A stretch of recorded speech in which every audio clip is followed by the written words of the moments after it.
আসসালামু আলাইকুম এভরিওয়ান। আশা করছি সবাই ভালো আছেন। আমরাও আল্লাহর রহমতে অনেক ভালো আছি। নোয়াখালীতে এইবারের মতোই আমার শেষ ব্লগ। আর কালকে হচ্ছে আমরা ঢাকায় চলে যাচ্ছি। আর ঢাকায় আসার আগের দিন আম্মু আমাদের জন্য হাঁস রান্না করেছিল। এটা হচ্ছে সকালবেলায় আমি ঘুম থেকে উঠিয়ে দেখি হাঁসগুলো সবাই মিলে পরিষ্কার করছে। আর আমরা যতবারই বাড়িতে যাই না কেন আম্মু এরকম দেশি হাঁস নিয়ে আসে আমাদের জন্য। কারণ হচ্ছে ঢাকায় আমরা যে ধরনের হাঁসগুলো পাই ওগুলোতে খুব একটা মজা হয় না, আর প্রচুর পরিমাণে লোম থাকে। এই ঢাকার হাঁসগুলাতে লোম ক্লিন করা খুবই একটা ঝামেলা, কিন্তু গ্রামের হাঁসগুলো দেখলাম যে খুব তাড়াতাড়ি লোমগুলো উঠে যায়। এই তো দেখতেই পাচ্ছেন যে আম্মু অনেক সুন্দর করে হাঁসগুলো নিয়ে নিচ্ছে। আর দেখতে দেখা যায় কি যখন এগুলোর গায়ে পশম থাকে তখন বেশ মোটা তাজা মনে হয়, আর যখন এগুলো সবগুলো পশম ছিলে ফেলা হয় তখন একদমই চিকন চিকন লাগে। হাঁসটা চামড়া ওঠানোর জন্য আবার বাঁচার জন্য হাঁসটা এখন আগুনে পুড়তেছে। আর এই তো এখন আম্মু হাঁসগুলোকে একদম পিস পিস করে নিচ্ছে। আর এই হাঁসের গায়ে কিন্তু একটা পশমও খুঁজে পাওয়া যাবে না।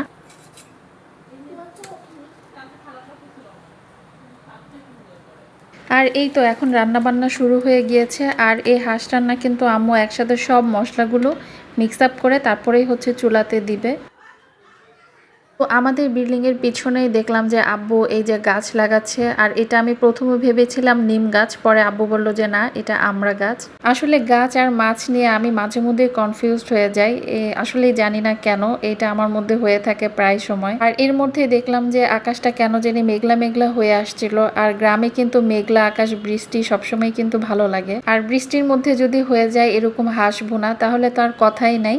তো ইতিমধ্যে কিন্তু রান্না বান্না শুরু হয়ে গিয়েছে। আর হাঁস রান্না কিন্তু স্লো কুক করলেই ভালো লাগে, তাহলে কিন্তু মশলাগুলো পারফেক্টলি ঢুকে। তো যাই হোক, এখানে হাঁস রান্না হোক আর অপর পাশে দেখলাম যে আম্মু মাছ ভাজিও করছিল। আর এটা কিন্তু একদম ফরমালিন ছাড়া মাছ, পুকুরের মাছ। তাহলে তো বুঝতেই পারছেন কতটা মজাদার ছিল এই মাছটা। হাঁস রান্না কিন্তু অনেক সময় নিয়ে করতে হয়। গরুর মাংসর থেকেও কিন্তু হাঁস রান্না অনেক বেশি হার্ড আমার কাছে মনে হয়। আর এই তো অবশেষে আমাদের হাঁসের ফাইনাল লুক।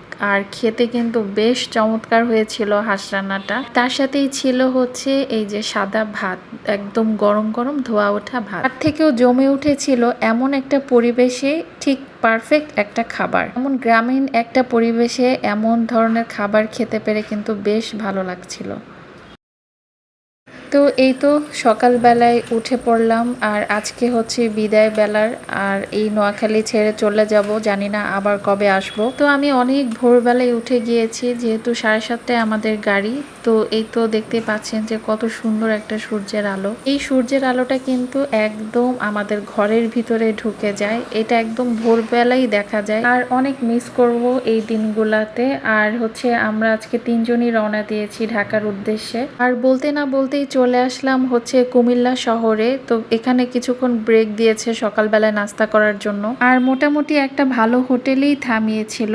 আসলে হোটেলটার নাম আমার খুব একটা মনে নেই। ঈদের পরপর কিন্তু বেশ ফাঁকাই ছিল সব জায়গাতে, খুব একটা মানুষের ভিড় আমি দেখতে পাইনি। আর এই হোটেলটা কিন্তু মোটামুটি নিট অ্যান্ড ক্লিন ছিল। ইম্পর্টেন্ট থিং হচ্ছে হোটেলগুলোর ওয়াশরুম, এটা যদি ক্লিন না থাকে আসলে একদমই ভালো লাগে না। তো যাই হোক, এখানে আমরা একটা খিচুড়ি অর্ডার দিয়েছিলাম।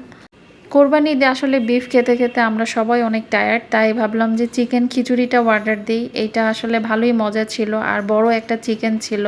খিচুড়িটা বেশ গরম ছিল, আর খিচুড়িটা খেয়ে বেশ মজাই পেয়েছি আমরা। মোটামুটি ভালোই কোয়ান্টিটি দেয়। তো যাই হোক, এখানে খাবার দাবার শেষ করে টেবিলের অবস্থা খুবই খারাপ। আর এমন একটা রেডিমেড চা ছিল ওনাদের কাছে, কিন্তু আমরা চেয়েছিলাম একটু ভালো অথেন্টিক চা খেতে, কিছু করার নেই। এরপরেই তো ঢাকায় চলে আসলাম। আর এসেই হচ্ছে আমরা গাড়ি পেয়ে যাই, উবার কল করি। তো যাই হোক, আসলে সিএনজি বা অন্য গাড়িতে এত গরম, ঢাকায় সেদিন বেশ গরম পড়েছিল। আর আয়ানার অবস্থা খুবই খারাপ, সে অনেক টায়ার্ড হয়ে গিয়েছিল। তো সেই দিনই আমি তাকে সন্ধ্যার দিকে এই যে রেস্টুরেন্টে নিয়ে আসি। আর কে বলবে যে সে এত রাস্তা জার্নি করেছিল আজকে সারাদিন। সে এতদিন গ্রামে ছিল, ঠিক মতো রেস্টুরেন্টে খেতে পারেনি, তাই ঢাকায় এসেই হচ্ছে তাকে আমাকে এখানে নিয়ে আসতে হলো, কিছুই করার নাই। তার সাথে রাতে খাওয়ার জন্য বাসায় কিছু স্ন্যাক্স নিয়ে আসছি। তো আজকের ভিডিও এই পর্যন্তই। সবাই ভালো থাকবেন, সুস্থ থাকবেন। আমার পেজটিকে অবশ্যই ফলো দিবেন, ইউটিউব চ্যানেলটিকে সাবস্ক্রাইব করবেন। আল্লাহ হাফেজ।